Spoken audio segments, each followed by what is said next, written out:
on a une équipe qui est concernée. Je pense qu'on a une énergie qui est autre que ce qu'on a pu connaître, sur notamment le stage de novembre où on était dans un stage de préparation. Là on sent que tout le monde est investi, heure par heure, la pression monte tranquillement, l'excitation aussi de jouer ces grands matchs pour une grande compétition. Donc non, il y a plutôt une très bonne énergie qui émane du groupe et ça fait vraiment plaisir d'être là avec tout le monde. Quel effet ça fait d'avoir 22 joueuses à votre disposition avant le match? Ben là on est dans de bonnes conditions, les 22 sont en forme. Je crois qu'on a beaucoup de joueuses qui prétendent à être dans ce 11 de départ. Donc c'est top pour le coach.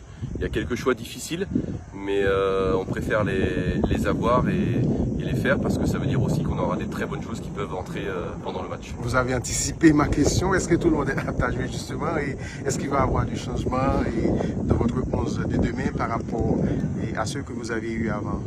Oui, il y a un petit peu de changement. Je sais que souvent on pense que je reste avec le même 11, mais non, je suis un entraîneur qui est assez pragmatique. On s'adapte aux situations. La situation d'aujourd'hui, c'est d'être performant avec les joueuses qui sont performantes. Et nos joueuses les plus performantes sont celles qui évoluent dans un championnat régulier en ce moment, parce que certaines sont à l'arrêt dans leur championnat, dans leur pays. Donc oui, il y aura quelques changements et on va s'appuyer sur les joueuses en forme avec une grosse partie qui joue actuellement en France le championnat de D1 et de D2. Et je constate qu'il y a un nouveau membre au sein de votre staff et préparateur mental, c'est ça? Oui, tout à fait. On a intégré Kevin Coma depuis le stage du Portugal. Il nous semble que c'est une donnée très importante parce qu'on est un groupe de 22 aujourd'hui, des fois on est 23, plus le staff, ça fait beaucoup de monde et on n'a pas le temps de porter de l'attention à chaque joueuse, malheureusement. Donc c'est vrai que cet élément supplémentaire en tant que préparateur mental nous permet ça. Et ça améliore le bien-être des joueuses. Il y a une oreille supplémentaire pour écouter les joueuses et c'est notre maître mot. On doit être à leur écoute, c'est elles qui jouent, c'est elles qui ressentent les choses. Donc on adapte aussi nos plans en fonction de ce que peuvent ressentir les joueuses.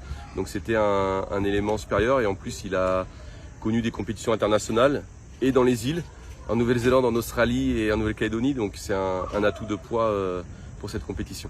Quel est le constat? Les joueuses, elles sont réceptives par rapport au travail du préparateur mental? Oui, c'est vrai qu'on a, alors tout le monde n'est pas concerné, mais c'est vrai qu'on a toujours des joueuses qui sont un peu plus réceptives. Et on a un travail sur 3, 4 joueuses, 5 joueuses de l'équipe titulaire qui porte déjà ses fruits et on l'espère jusqu'à la fin de ce stage. Quel rêve faites-vous au soir du 22 février?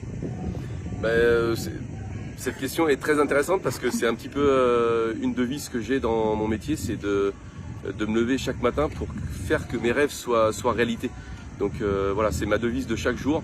Chaque jour je me lève, je travaille avec l'équipe pour que les rêves deviennent réalité. Donc le rêve, on l'a tous, on l'a en tête depuis un an, on l'a dit. Mais voilà, on rêve pas à la semaine prochaine. On travaille aujourd'hui parce qu'on sait ce qu'on a à faire aujourd'hui, demain et le 22. Et on le fera. Et après, on aura fait le job. Merci beaucoup. Bonne chance au match.